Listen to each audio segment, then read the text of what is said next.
ചോദിച്ച ഈ പ്രമാണമാണ് നിങ്ങൾ ഒന്നും കയ്യിൽ കൊണ്ടുവരാത്ത ആളുടെ പ്രമാണം വേണം. പണ്ഡിതന്മാർ തമ്മിൽ ഇരിക്കുമ്പോൾ ചോദിക്കേണ്ട ചോദ്യമാണ്. പ്രമാണം വേണം, തെളിവ് വേണം, അത് വേണം, ഇത് വേണം പറഞ്ഞു. ഇത് ജനങ്ങൾ വരുന്നത് സംശയം തീർക്കാൻ വേണ്ടിയിട്ടാണ്. ഞാൻ മുജാഹിദ് നേതാവട്ടെ അല്ലെങ്കിൽ വേറെ ഏതെങ്കിലും ആവട്ടെ, എനിക്ക് സംശയം തീരണം. അതായത് അള്ളാഹു റസൂലുള്ളാഹി സ്വല്ലല്ലാഹു അലൈഹി വസല്ലമയും സഹാബാക്കളും ജീവിച്ചതുപോലെ, അതായത് എന്റെ സമുദായം 73 വിഭാഗമായി തിരിയും, അതിൽ ഒരു വിഭാഗം മാത്രം സ്വർഗത്തിൽ പോകുമെന്നും ആ ഒരു വിഭാഗം ആരെന്ന് സഹാബാക്കൾ ചോദിച്ചപ്പോൾ ഞാനും എന്റെ സഹാബാക്കളും എങ്ങനെ ജീവിച്ചോ അതുപോലെ ജീവിച്ച് സ്വർഗത്തിൽ പോകുമെന്നും റസൂലുള്ളാഹി സ്വല്ലല്ലാഹു അലൈഹി വസല്ലമ പറഞ്ഞിട്ടുണ്ട്. ആ സഹാബാക്കളും റസൂലുള്ളാഹി സ്വല്ലല്ലാഹു അലൈഹി വസല്ലമയും കാരക്കൽ നിന്ന് ഒരു ദിവസം ജീവിച്ചിട്ടുണ്ട്. അതുപോലെ പച്ചല കഴിച്ച് ജീവിച്ചിട്ടുണ്ട്. പ്ലേഗ് രോഗം പിടിച്ച് മരിച്ചവരും പ്ലേഗ് രോഗം പിടിച്ചവരും ഉണ്ടായിരുന്നു. അവരാരും തന്നെ മരിച്ചുപോയ ആരെയും വിളിച്ച് സഹായം തേടിയിട്ടില്ല. അങ്ങനെ ഏതെങ്കിലും തെളിവുണ്ടെങ്കിൽ പറയുന്നു. പിന്നെ ആരാധ്യ മഴയ്ക്ക് വേണ്ടി പ്രാർത്ഥിച്ച കാര്യം, സഹായം ചോദിച്ച കാര്യം പറയരുത്, വേറെ ഏതെങ്കിലും ഒന്ന് പറയണം.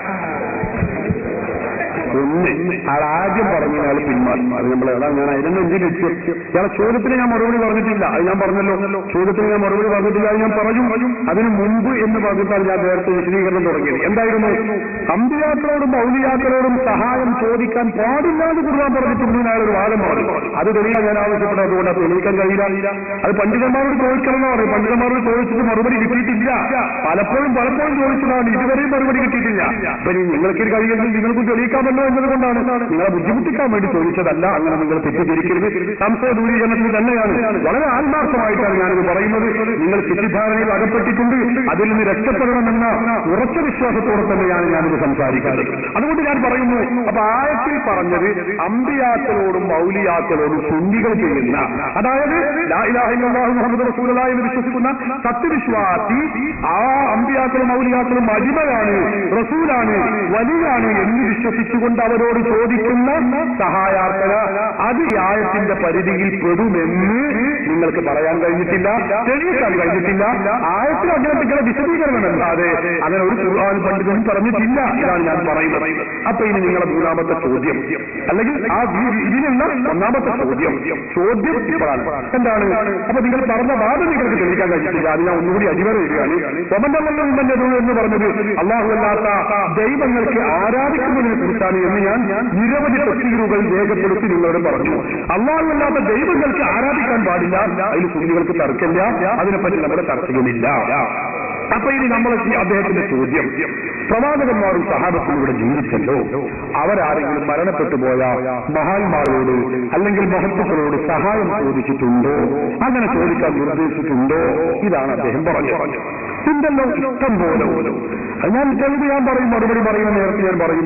പക്ഷെ ഖുർആനിൽ അതിന് വിരുദ്ധമുണ്ട് എന്ന് നിങ്ങൾ പറഞ്ഞു, ശരിയല്ല, അത് തെളിയിക്കലായിരുന്നു ആദ്യ ലക്ഷ്യം. ഇത് ഞാൻ പറയാം. ഇത് ഏതാണ് ഗ്രന്ഥം അറിയോ നിങ്ങൾ?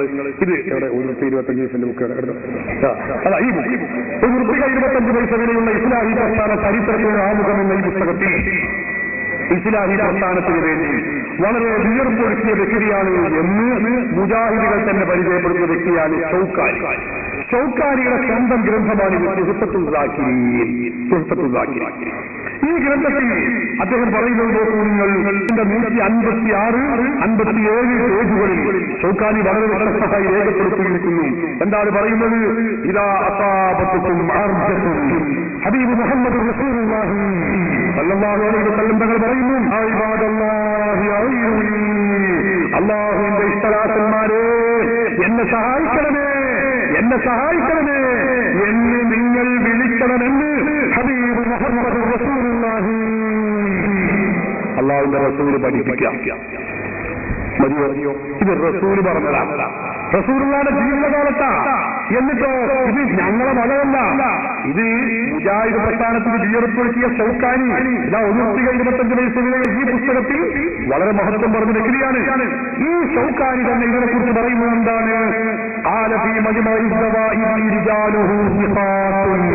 ഇത് വാറോടെയാണ് എന്ന് പറയാൻ പറ്റൂല. ഈ സംഭവം സുദൃഢമായ പരമ്പരയിലൂടെ സ്ഥിരപ്പെട്ട കാര്യമാകുന്നു. നോക്കൂ നിങ്ങൾ, സുദൃഢമായ പരമ്പര. എന്നിട്ട് അദ്ദേഹം പറഞ്ഞു, ഈ ഹദീസിലുണ്ട് തെളിവുണ്ട് അലാ ജവാസിൽ ഇസ്തിആനത്തി, സഹായം ചോദിക്കൽ അനുവദനീയമാണ് എന്നതിന് രേഖയുണ്ട്. ദൃശ്യം കാണാത്ത അഭൗതിക ശക്തികളോട് സഹായം ചോദിക്കാൻ പറ്റുമെന്നതിന് ഈ ഹദീസ് രേഖയാണ്. ഇത് സഭന്റെ പ്രസിഡന്റ് പറഞ്ഞതല്ല, കാന്തപുരം ഉസ്താദ് പറഞ്ഞതല്ല, ഉള്ളാത്തങ്ങൾ പറഞ്ഞതല്ല. ഇത് പറയുന്നത് സാക്ഷാൽ ഷൗക്കാനിയാണ്. ഹദീസ് സഹോദരന്മാരെ, പല ഗ്രന്ഥങ്ങളിലുമുണ്ട്. മജ്മുഉൽ സവായിദ് എന്റെ കയ്യിലുണ്ട്. ഇമാം നൂറുദ്ദീൻ ഹൈസമിയുടെ മജ്മുഉൽ സവായിദിലും അത് രേഖപ്പെടുത്തി വെച്ചിട്ടുണ്ട്.